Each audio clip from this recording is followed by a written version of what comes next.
തിരുവനന്തപുരം വിഴിഞ്ഞത്ത് നിന്ന് മീൻ പിടിക്കാൻ പോയി കടലിൽ അകപ്പെട്ട 8 മത്സ്യത്തൊഴിലാളികളും സുരക്ഷിതർ. ഇവരിൽ 4 പേരെ കോസ്റ്റ് ഗാർഡ് തിരിച്ചെത്തിച്ചു. തമിഴ്നാട്ടിൽ നിന്നുള്ള മത്സ്യത്തൊഴിലാളികൾ രക്ഷപ്പെടുത്തിയ 4 പേരെ നാളെ പുലർച്ചെ വിഴിഞ്ഞത്തെത്തിക്കും. 3 നാൾ നീണ്ട ആശങ്കകൾക്കൊടുവിൽ വിഴിഞ്ഞത്ത് ആശ്വാസത്തിന്റെ സായാഹ്നം. കാണാതായതിൽ 4 മത്സ്യത്തൊഴിലാളികളാണ് സുരക്ഷിതരായി തിരികെ എത്തിയത്.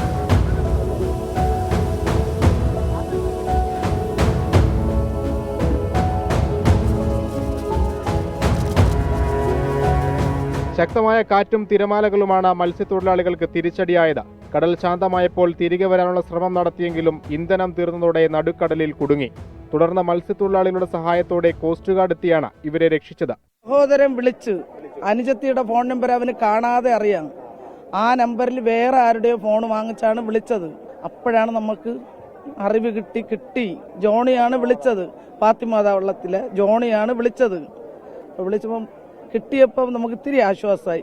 ഫാത്തിമ മാതാ ബോട്ടിലെ മത്സ്യത്തൊഴിലാളികളെ കന്യാകുമാരി തീരത്തു നിന്നാണ് ഇന്ന് ഉച്ചയോടെ കണ്ടെത്തിയത്. മറിഞ്ഞ വള്ളത്തിന് മുകളിൽ അഭയം പ്രാപിച്ചവരെ തമിഴ്നാട്ടിൽ നിന്നുള്ള മത്സ്യത്തൊഴിലാളികളാണ് കരയിലെത്തിച്ചത്. ബോട്ടാണ് പണിക്ക് പോയത്. അപ്പൊ അവിടെ നിന്ന് ഇവർ പോകുമ്പോഴേ ഈ വള്ളം കമന്ന് കിടക്കുന്നത് കണ്ട് അതിൽ 4 പേരും അതിൽ പറ്റിപ്പിടിച്ച് കിടന്നതാണ്. അപ്പൊ അങ്ങനെ അവര് 4 പേരെയും ബോട്ടിൽ കയറ്റിയ ശേഷം ഈ വള്ളം മലർത്തി ഇനി കെട്ടിവലിച്ച് കൊണ്ടുവരാനുള്ള ഒരു ശ്രമത്തിലാണ് ഇപ്പം നിൽക്കുന്നത്. അപ്പോൾ ഇപ്പൊ ഒരു നല്ലൊരു ആശ്വാസമാണ്. അവരെയും കൂടെ കന്യാകുമാരി ഭാഗത്ത് തന്നെയാണ്. ഇന്നലെ അപകടത്തിൽപ്പെട്ട ബോട്ടിലുണ്ടായിരുന്ന സ്റ്റെല്ലസിനെ മാത്രമാണ് ഇനി കണ്ടെത്താനുള്ളത്. 24 തിരുവനന്തപുരം.